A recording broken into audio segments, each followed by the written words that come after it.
Hey everyone, welcome to the channel. My name is Richard. Today we're talking about vehicle excise duty, or road tax as it's often referred to, with Rachel Reeves in Keir Starmer's government is now trying to introduce vehicle excise duty on historic vehicles. So historic vehicles are 40 years old, and this car is not 40 years old, and neither is the dog. She's not 40 years old either. She's barking away, can you hear her? And so we're going to talk about that, and is there a better solution? Let's get in the car.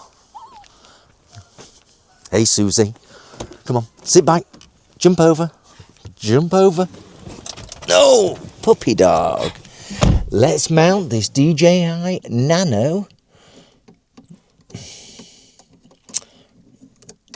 to the DJI mount, which is obviously not perfect.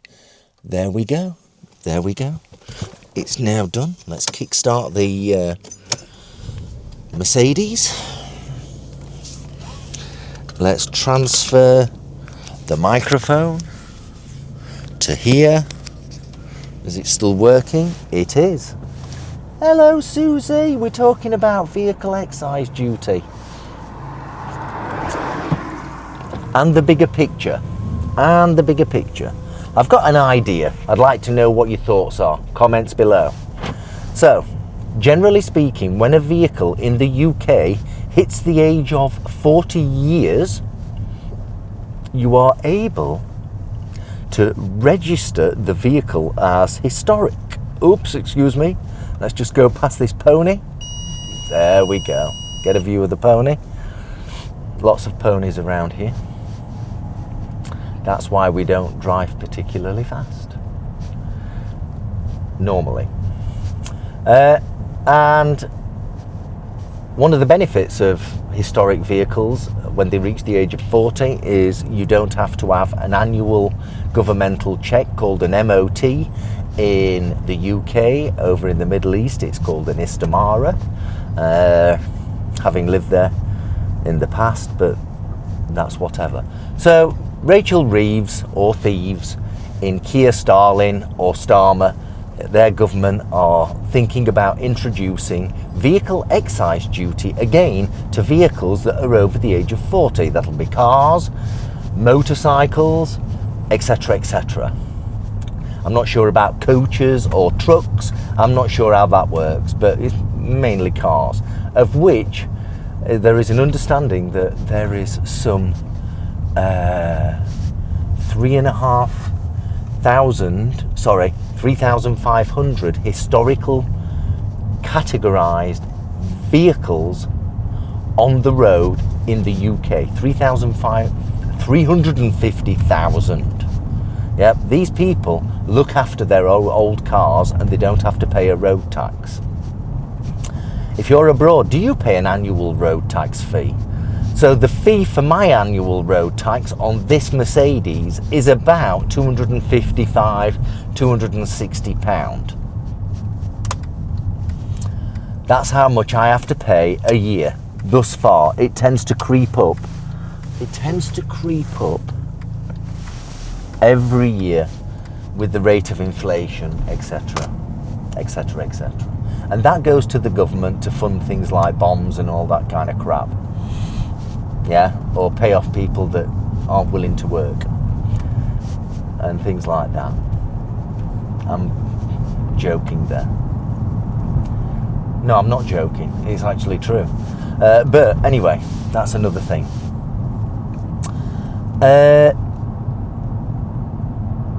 So I can't understand. So I work in IT. I've supplied government for IT, and the costs in supplying government IT for computers, for storage, for licenses, etc. is absolutely phenomenal.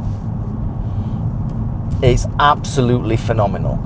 The computing systems that are used to capture the vehicle excise duty for every vehicle and all the letters that go out to remind you your vehicle excise duty is coming up for repayment every year is absolutely phenomenal. The costs associated to it are phenomenal. Could I suggest an alternate route to this? And could I just suggest that, and I'd love to know what your thoughts are, instead of having all this technology and crap and bureaucracy and things like that for different kinds of vehicles, for different kinds of emission of CO2, so, or, you know, a lower CO2 emitting vehicle than this Mercedes will pay less than £250. Can I just say, can't we take the average of the 12,000 miles a year and take an average of each vehicle doing, let's say, 40 miles per gallon? If we do the calculations, I'll put them up on the screen right now, based on 12,000 miles a year, 40 miles per gallon, how much it's going to cost based on everyone paying £300 a year. If we divide all that, yes, and put it as a tax on petrol, then everybody will pay it. Yeah, everybody just pays it regardless of whether you're on a historic vehicle or whatever. And that means the little grandma that takes her Toyota Aygo to Tesco, Walmart if you're over in America, twice a week, and that's all she does, she'll not be paying lots of £200 vehicle excise duty. She'll be paying it relative to the amount of fuel that she uses, yeah, which will be much less than £200 a year. And as a thought, those that do more than 12,000 miles a year, probably business, yeah, most of the time, 80% of the time they will be business, they will contribute more 21 pences per litre, or 20 pence per litre, per gallon of per litre of fuel consumed, be that diesel or petrol, and they will pay relatively more vehicle excise duty tax based on more than 12,000 miles. And those that have vehicles that consume 11 miles per gallon, you will naturally pay more tax, which is the current system actually. The bigger the vehicle, the more it kicks out more CO2, so you pay more tax anyway. I think one of the top rates is £700 a year. I'll flash that up right now, the rates for cars. And I know over the ages, the rates do change based on the age of the car. I appreciate that. I do appreciate that. So it's just, it's just a thought. Why don't we simplify things? The UK is one of the probably first civilized countries when it came to taxation all those years ago. And the taxation system in the UK is so complicated. And it just gets more complicated. Not only are they now thinking about, in the bigger picture, of vehicle excise duty, not only are they thinking about CO2 emissions, but they're also thinking about the weight of your vehicle and charging you accordingly. Yes, so little cars will pay very little, and big fat cars that weigh 3 ton will pay lots and lots and lots of tax. So, it seems to be getting more complicated rather than making it more simple. And if you put tax on fuel and make sure it's fair, based on an average of, let's say, £300 a year, on an average of 12,000 miles a year, and calculate it from those baseline statistics, then you can move forward with it, and then allow the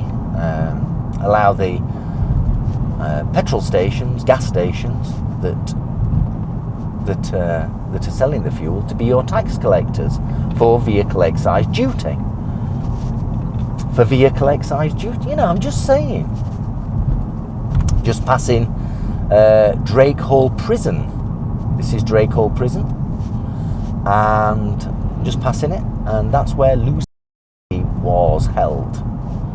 She got, is it something like 31 months prison sentence for writing a tweet, and the guy in the Epping hotel who's now being found guilty of doing things he shouldn't do to an underage girl, has got 1 year in prison. The illegal immigrant that came in, he got 1 year. She got 3 years. She didn't serve the whole 3 years, or somewhere around 3 years, for writing a tweet that did incite violence. I admit that, but it was a tweet. I find that incredible. It's not surprising in the UK now. The last 20 years in the UK have gone absolutely mad. So it's not just Keir Starmer's government, it's governments of the past. Rishi Sunak, what a waste of space. What a waste of space. In fact, they've all been a waste of space over the last sort of 20, 30 years. So, you know, it's just one of those things, I guess. It really is. What do you think? How would you feel if a litre of petrol, let's say it's £1.30 today, went up to £1.50, but we scrapped vehicle excise duty? Forgot it. We just forget about vehicle excise duty. Let me just spin around here. Slow down, please, behind me. That's it. There we go. I just want to spin around. But wouldn't it make it a bit more simpler? The costs associated to managing vehicle excise duty from a governmental perspective would be drastically reduced. Doge seems to come to mind. Why don't we make it simpler? We all hate paying vehicle excise duty, but we have to pay it. And for those that, let's understand it, I have of the understanding, and I might be wrong on this, 1 in 5, although it sounds a bit high though, 1 in 5 vehicles are uninsured on the road. And if they're uninsured, then they're not paying tax, vehicle excise duty. Just saying, I think it sounds a bit high. 1 in 5, or is it 1 in 6? Even that sounds high. 1 in 6 vehicles. I don't think it's probably that high, but I'm guessing you can find the numbers on Google or whatever. So they're not paying vehicle excise duty because you have to be insured to pay vehicle excise duty and register it online. Just a thought. And then for those people that don't have insurance, they still have to put fuel in their vehicles.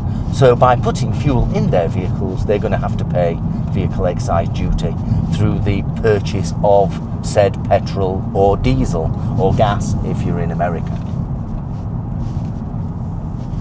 Yep, gas.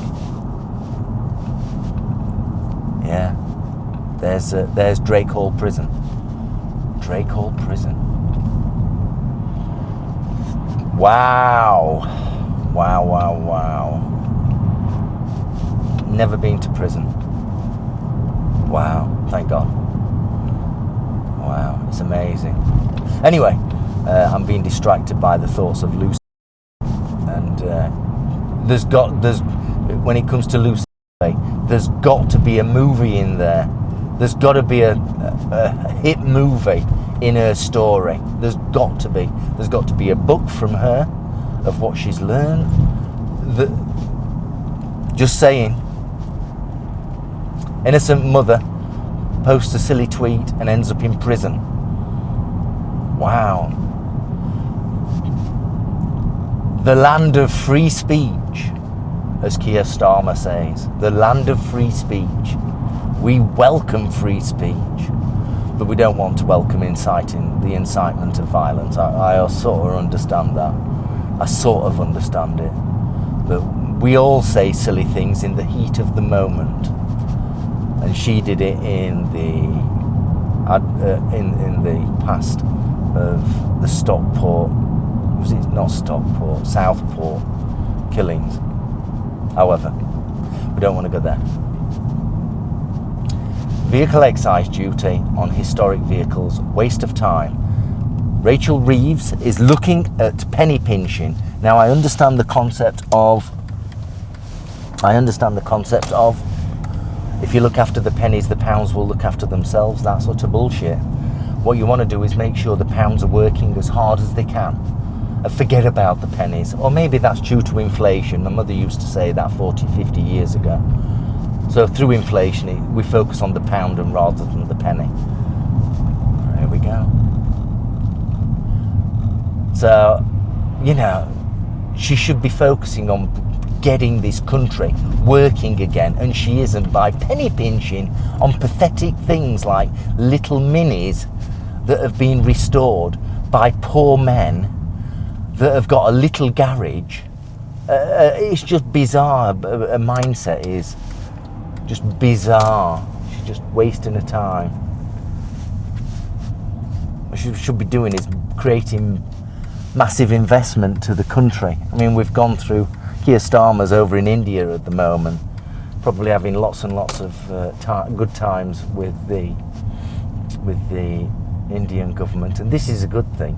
And they're bringing over loads and loads of people to do whatever it is over to the UK.